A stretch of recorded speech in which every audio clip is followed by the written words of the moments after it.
Moro, mä oon Roger. Tervetuloa uuden videon pariin. Tänään meillä olisi työn alla meikäläisen käyttis.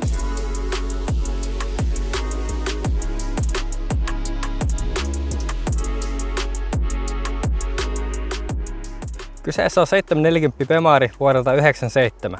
Tän yksilön taulussa alkaa olla aika reippaasti kilsoja, joten kaikennäköisiä ikäviä vikoja alkaa ilmaantua. Viimeisimpänä vaihteesta alkoi rykimään vaihteen tupaa melko väkivaltaisesti. Ne, joille tää ZF5 HP aski on tuttu, tietää, että tämän ongelman kanssa on kiire. Ennemmin tai myöhemmin se potkaisee viimeisen kerran rojut pihalle. Mä oon ihan tarpeeksi söpötellyt tässä, niin vedetään käteen hanskat ja lähdetään hommiin.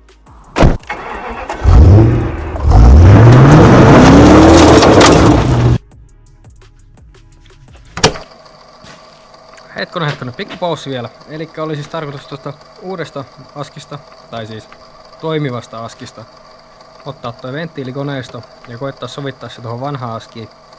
Jos vaikka sillä saatais toi temppuilu ja nykiminen loppumaan. Joo, nyt voidaan jatkaa.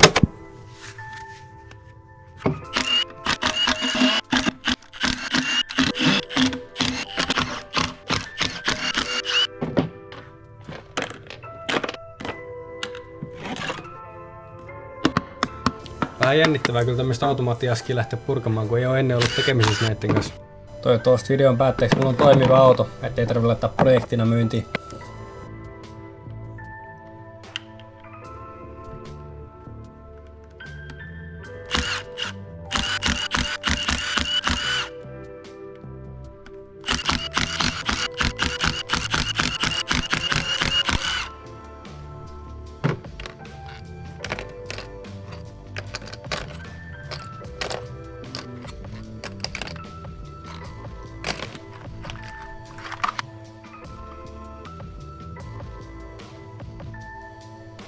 On kyllä hieno labyrintti, saksalainen insinööri tehnyt.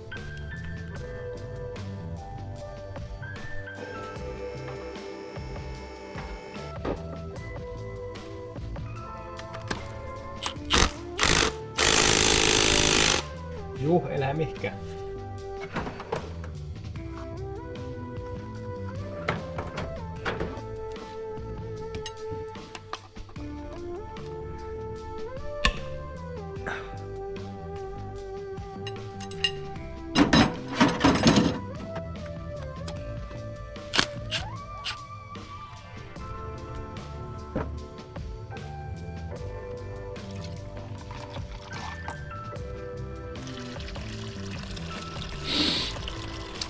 Juu. Aika likasta.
Tää on nyt se, mikä oli paikoillaan tuossa autossa ja mikä oireili.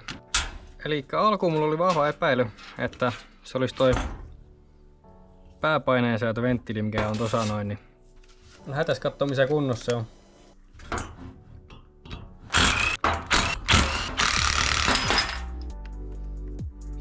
No niin, sieltä tuli vieterit pihalle. No niin. Tää on nyt se pääpaineensäätöventtiili, joka näistä 5HP-askeista monesti hajoaa. Ei tässä oikein näy, että olisi mitenkään ihan hirveän kulunut. Pientä tuollaista skraidua. Sitten yksi on, että jos täällä on jotain teräviä reunoja tai yleensä se täältä kulutat perästä vähän. Näkyy huonosti kameralla. Tosta kohtaa toi boori on kyllä kulunut varmaan vähän väliäksi. Saas nähdä, rupeeko toimia pelkästään tämän vaihdolla vai tarviiko jotain muutakin tehdä vielä.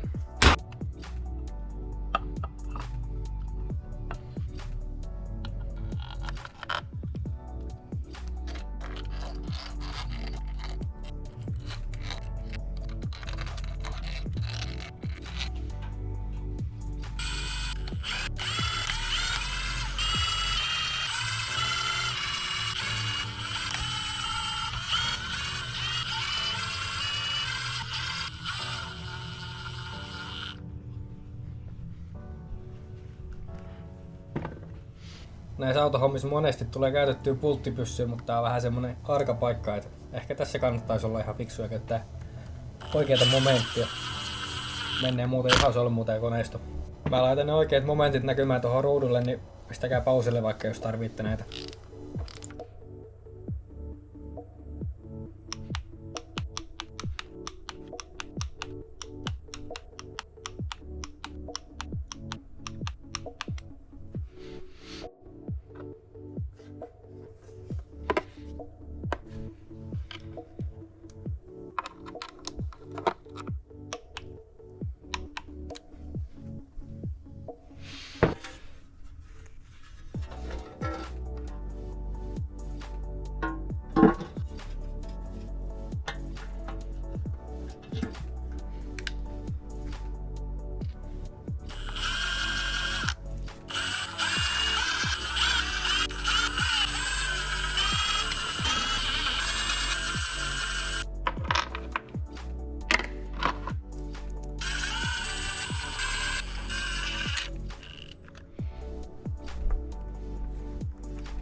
Ei saa syyttää sit meikäläistä, jos teillä räjähtää tämmönen kannu kätteen.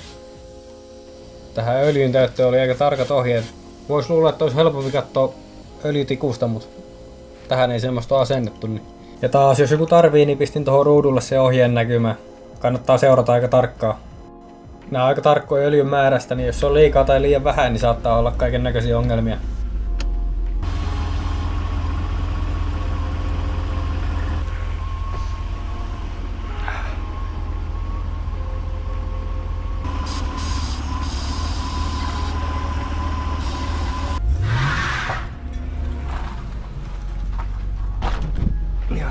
Koittamaan.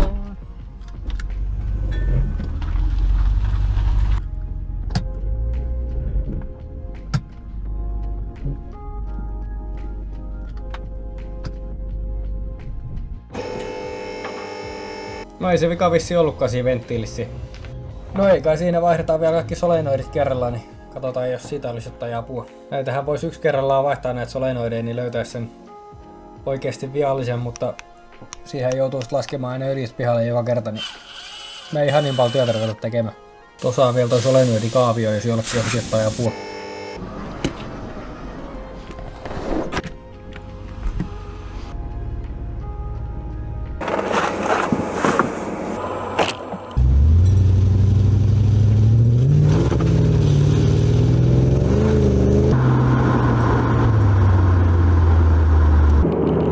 Tällä kertaa tällainen video. Saatiin auto takas nippuun, vaikka alkuun vähän pelotti, että tuleeko tästä yhtään mitään.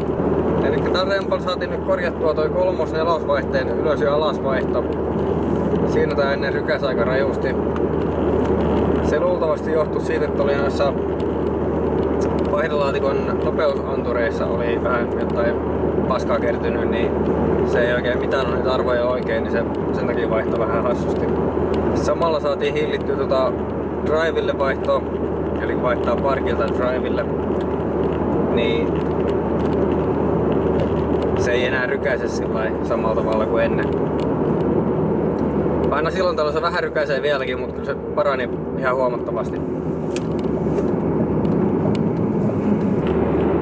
Totuushan on, että tässä rempassa nyt vaan lievitettiin noita vaihteiston oireita, mutta ei korjattu oikeasti sitä niinku juurisyytä.